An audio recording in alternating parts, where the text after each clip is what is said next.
En el último episodio vimos que nosotros, la humanidad, estamos en problemas, separados de Dios, del Creador y del que por lo tanto pone las reglas. También vimos que muchas personas no han escuchado el final de la historia. No saben que estamos separados, pero tampoco saben que no tenemos que estar separados de Dios, nuestro Creador. Veamos entonces cuál es la respuesta a este problema.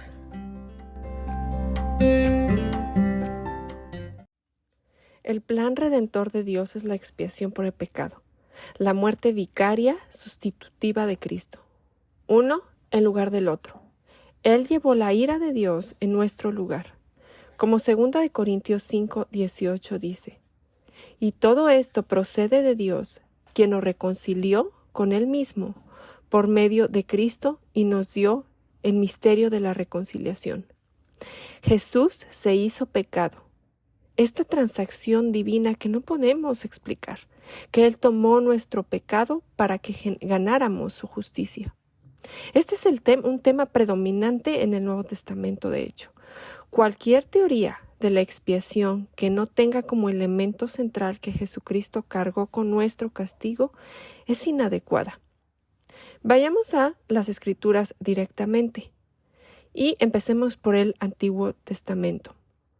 En Isaías 53:6 nos dice, todos nosotros nos descarriamos como ovejas, nos apartamos cada cual por su camino, pero el Señor hizo que cayera sobre él la inequidad de todos nosotros. 2 Corintios 5:21 dice, al que no conoció pecado, lo hizo pecado por nosotros para que fuéramos hechos justicia de Dios en él. 1 Pedro 2:24. Él mismo llevó nuestros pecados en su cuerpo sobre la cruz, a fin de que muramos al pecado y vivamos a la justicia, porque por sus heridas fueron ustedes sanados.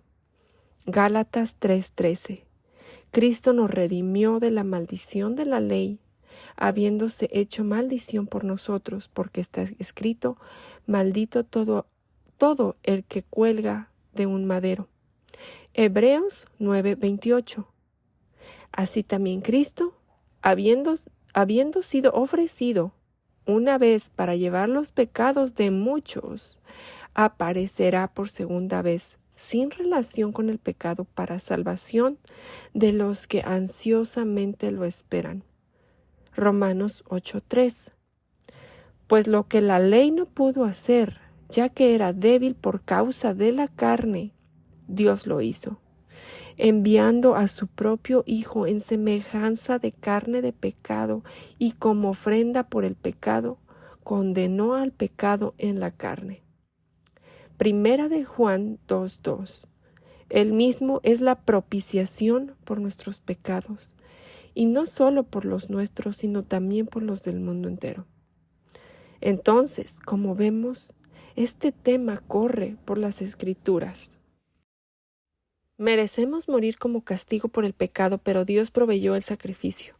Romanos 3:25 dice, a quien Dios exhibió públicamente como propiciación por su sangre a través de la fe, como demostración de su justicia, porque en su tolerancia Dios pasó por alto los pecados cometidos anteriormente.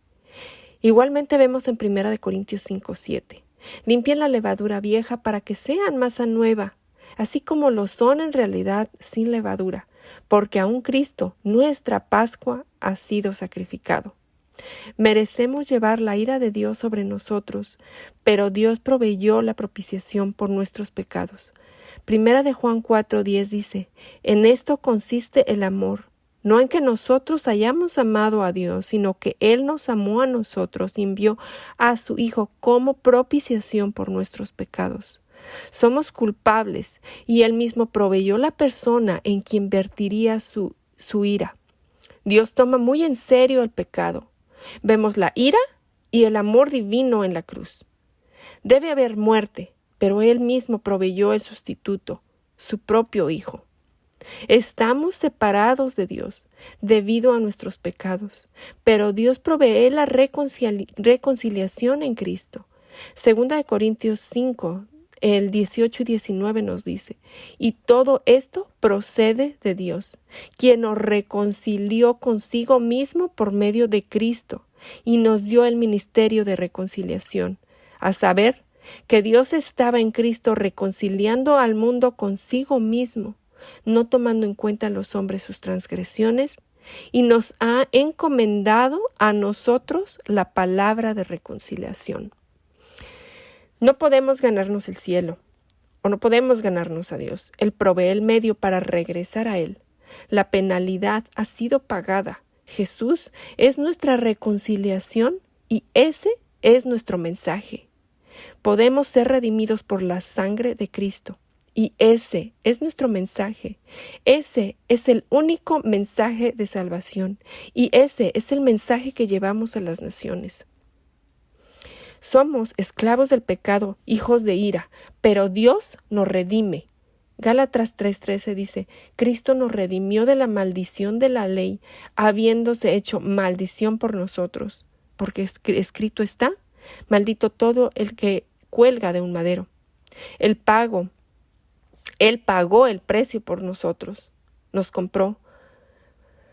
Ahora somos libres del pecado para ser esclavos de Cristo. Y ser esclavos de Cristo es ser libres, nos redime. Él hizo propiciación, nos reconcilia.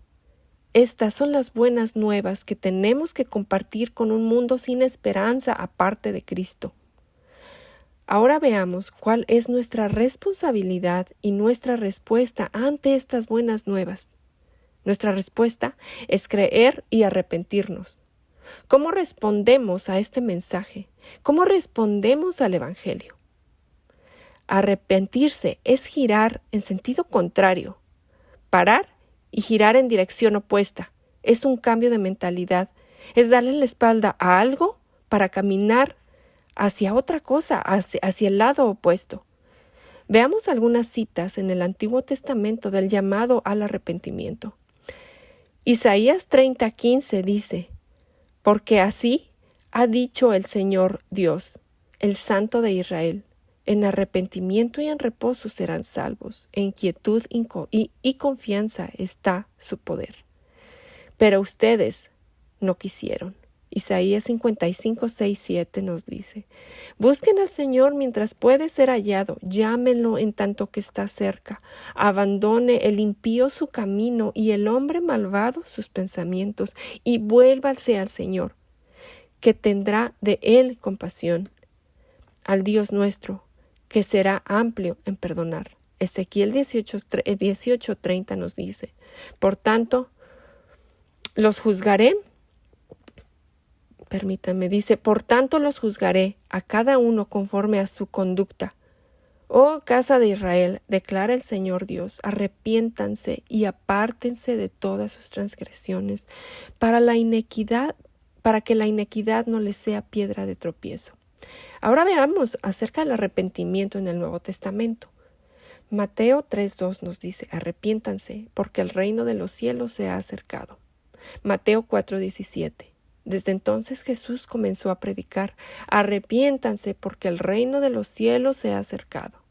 Marcos 1:15, el tiempo se ha cumplido, decía, y el reino de Dios se ha acercado, arrepiéntanse y crean en el Evangelio. Lucas 5:35, no he venido a llamar a justos, sino a pecadores al arrepentimiento. Lucas 13:3, les digo que no. Al contrario, si ustedes no se arrepienten, todos perecerán igualmente. Lucas 15:7. Les digo que de la misma manera habrá más gozo en el cielo por un pecador que se arrepiente que por 99 justos que no necesitan arrepentimiento. Lucas 24:46-47. Y les digo, así está escrito, que el Cristo padecerá y resucitará de entre los muertos al tercer día, y que en su nombre se predicará el arrepentimiento para el perdón de los pecados a todas las naciones, comenzando desde Jerusalén. Hechos 2:38. Entonces Pedro les dijo, arrepiéntanse y sean bautizados cada uno de ustedes en el nombre de Jesucristo para perdón de sus pecados y recibirán el don del Espíritu Santo. Hechos 17:30.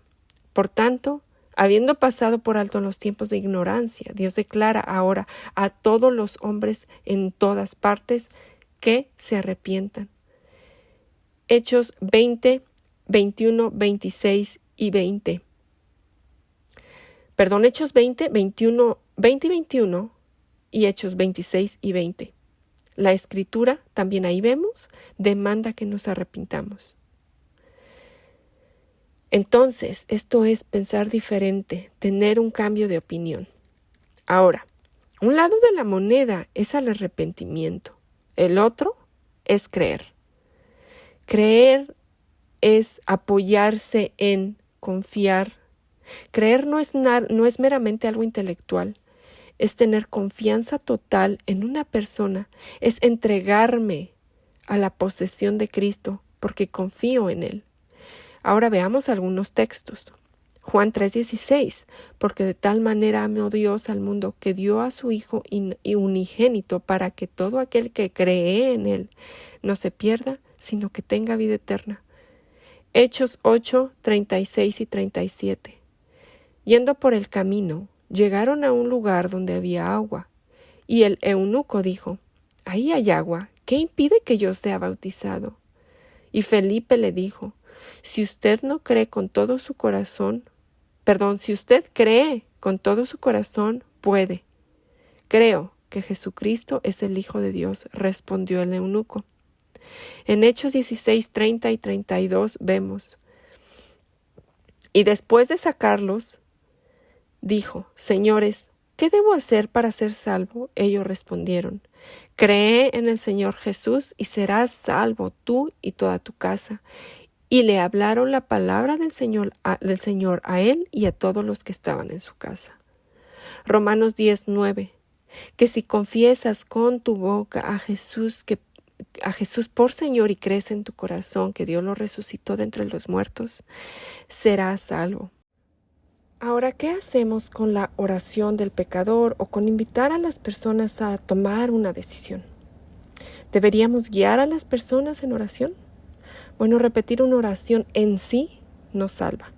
Pero si una persona genuinamente se arrepiente y cree, hay un lugar para que la gente ore y exprese su arrepentimiento y fe. Grudem, en su libro de Teología Sistemática, nota, finalmente, ¿qué diremos acerca de la práctica común de pedir a las personas que oren para recibir a Cristo como su Salvador y Señor personal? A menudo es muy útil expresar el arrepentimiento y la fe en palabras habladas, y esto podría muy naturalmente tomar la forma de una oración en la que le expresamos nuestro dolor por el pecado, nuestro compromiso de abandonarlo y nuestro deseo de confianza en él.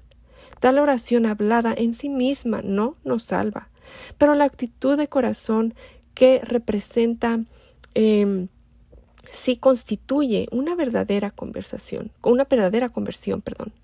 Y la decisión de hablar esta oración a menudo puede ser el punto en el que una persona se convierte. En conclusión, Jesús tomó mi lugar y pagó el precio. Nosotros, si respondemos en fe y arrepentimiento, llegamos a ser sus hijos y parte de su familia. Nuestra responsabilidad como creyentes es participar en el crecimiento de la iglesia. Si eres creyente, entenderás que eres parte del crecimiento de la iglesia. Estamos llamados a salir, a ir y proclamar el Evangelio. Nadie está llamado solo a sentarse en la iglesia. Eres parte de la gran comisión. El crecimiento legítimo de la iglesia está basado en el Evangelio. No podemos comprometer el mensaje. Es un mensaje difícil. Hay un solo camino y esto disturba al ser humano. Dios ha elegido usarnos como instrumentos para hacer crecer su iglesia. Somos pecadores. Jesús llevó sobre él la ira de Dios. Ocupó el lugar de pecadores como tú y como yo. Y Él nos envía para que compartamos este mensaje. Amiga, ¿no es maravilloso?